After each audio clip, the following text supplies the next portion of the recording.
Assalamualaikum warahmatullahi wabarakatuh. Saya Fani Amelia ingin menjawab pretest praktikum kimia instrumen tentang analisis GCMS.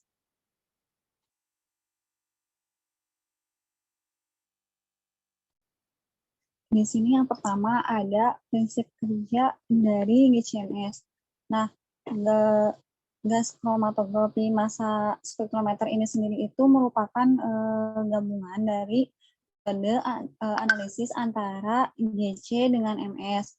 Nah, dalam hal ini itu GC hanya berfungsi sebagai sarana pemisahan tanpa dilengkapi dengan detektor. Sebagaimana GC pada umumnya.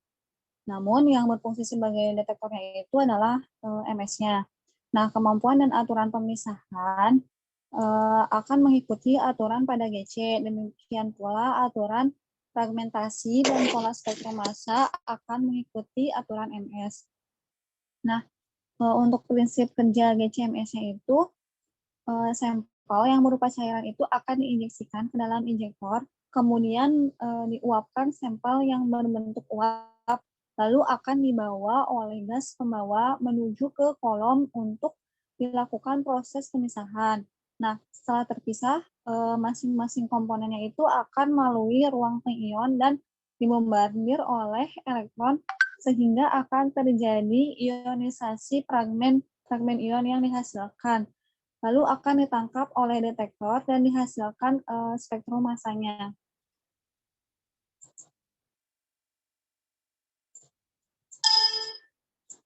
Lalu di sini ada skema dari instrumentasi GCMS, di mana instrumentasi ini itu terdiri dari bagian gas kromatografinya dan juga ada bagian dari mass spektroskopi. Nah, dari bagian-bagian dari gas kromatografi itu terdiri dari gas pembawa atau carrier gas, ada juga syringe, lalu ada injektor, terus ada kolom, sama ada injektor. Lalu ada penghubung antara GC sama MS-nya itu melalui transfer line. Kemudian di bagian mass spektroskopinya itu terdapat ion source, terus ada ion trap mass analyzer, sama elektron multiple.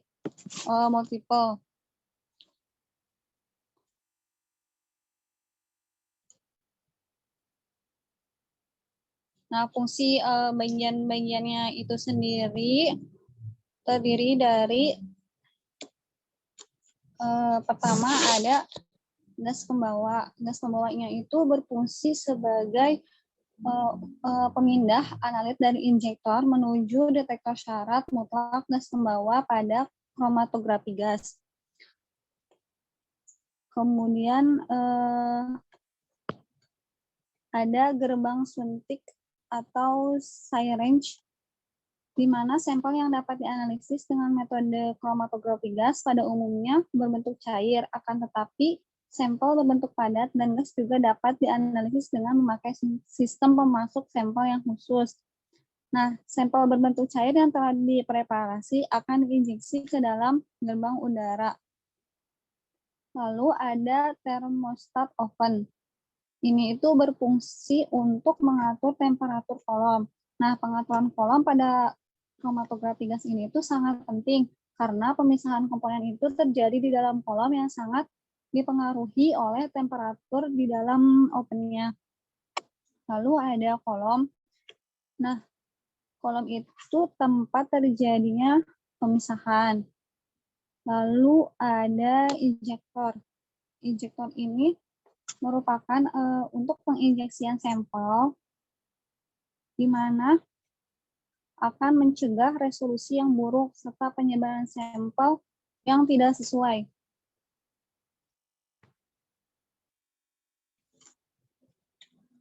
Lalu ada transfer line untuk menghubungkan GC ke MS, dan ada mass spektroskopimeter yang terdiri dari ion charge, Untuk mengionisasi dapat dilakukan dengan electron impact atau ionization dengan 70 eV.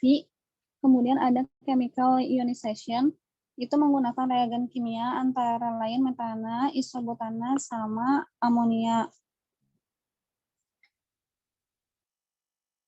Lalu ada mass analyzer, yaitu untuk memisahkan ion-ion menurut massa dengan menggunakan medan elektromagnetik. Lalu ada detektor. Detektor ini itu untuk menghitung jumlah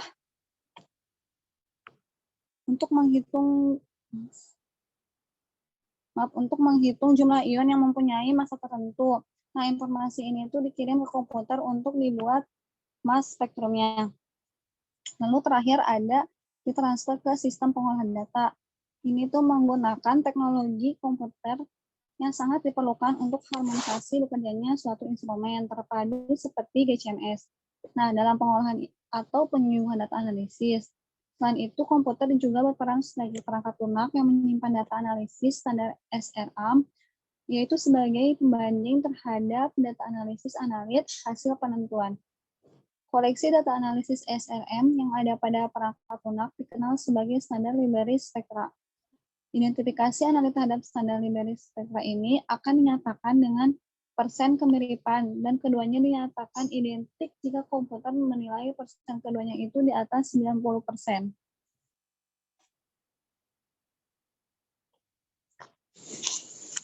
Nah, ada di sini prinsip identifikasi senyawa melalui analisis GCMS.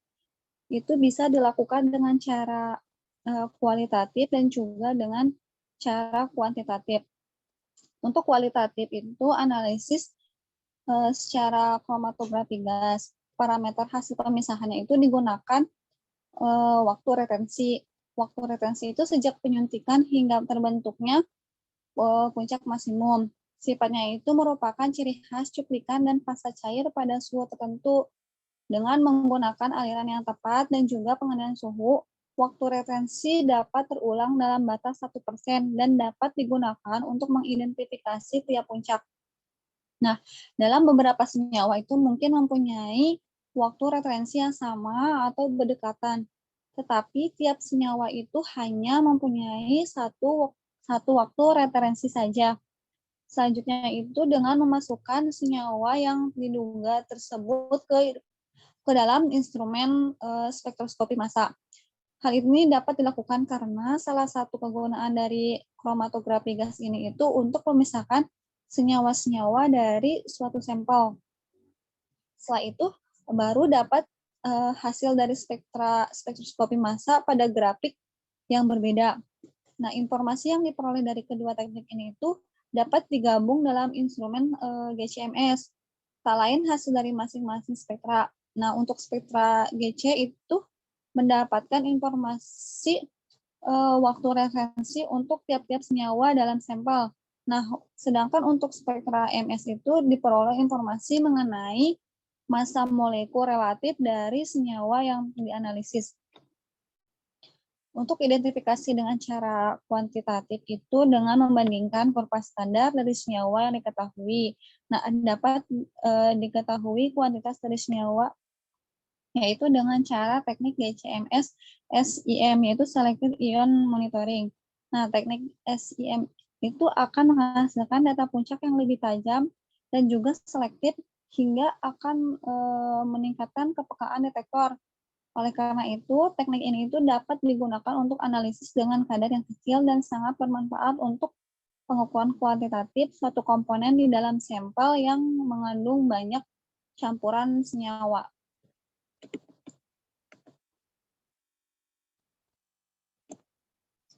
Lalu ada istilah dari SI atau Similarity Index.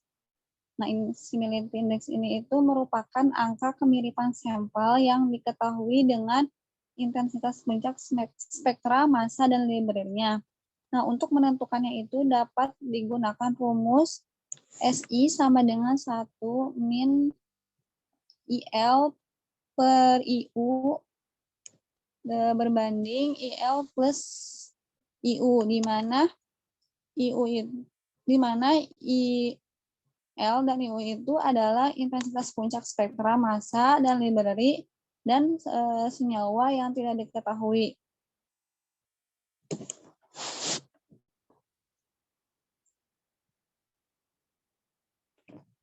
Lalu ada syarat-syarat senyawa yang dapat dianalisis dengan GCMS.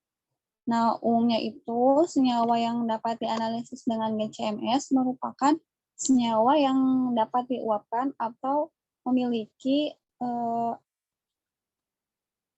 titik didih kurang dari 350 derajat Celcius dan juga tidak terdekomposisi. Contohnya itu sebagian besar solvens, pestisida, flavor, hidrokarbon, obat-obatan, dan ada juga contoh lainnya.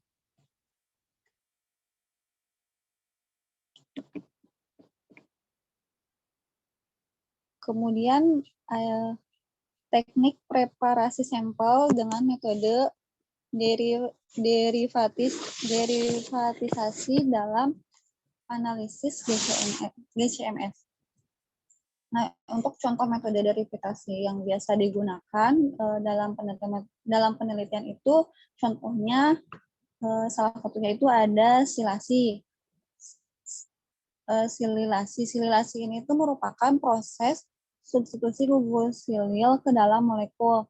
Derivat silasi saat ini digunakan untuk menggantikan ether alkyl untuk analisis sampel yang bersifat polar dan tidak mudah menguap.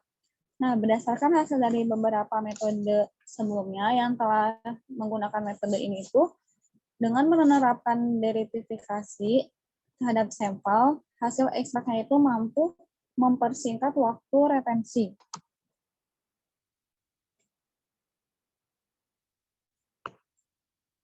Lalu yang terakhir ada faktor-faktor yang perlu diperhatikan dalam analisis dengan GCMS untuk mendapatkan hasil pemisahan yang baik. Yang pertama itu melalui karakter dari sampelnya sendiri. Nah, sampel yang memenuhi persyaratannya itu diantaranya mudah menguap dan stabil secara termal. Lalu kondisi sampelnya itu gas, cair, padat, sumber biologis, keperluan analisis lingkungan, dan juga tujuan analisisnya itu bisa digunakan secara kualitatif dan kuantitatif. Lalu untuk memilih metode ionisasinya itu dengan cara EI, yaitu spektrum massa yang standar dapat diperoleh, yaitu dengan library dan dari spektrum massa dijual secara komersial atau dapat mengidentifikasi komponen-komponen.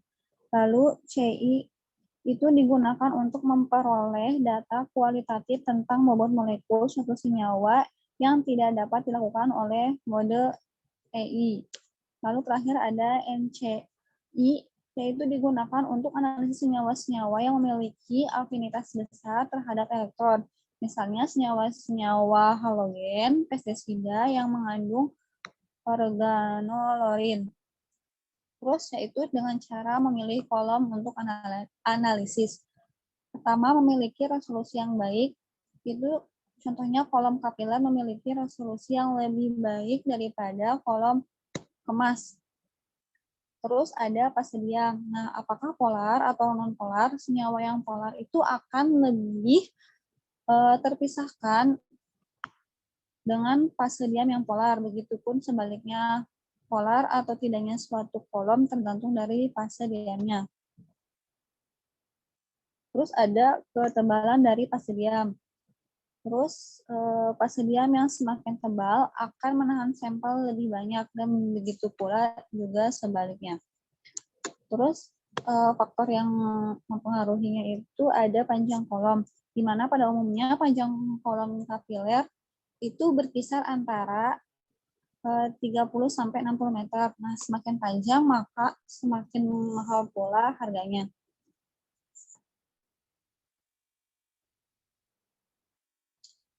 Demikian jawaban kritik saya. Kurang lebihnya mohon maaf. Wassalamualaikum warahmatullahi wabarakatuh.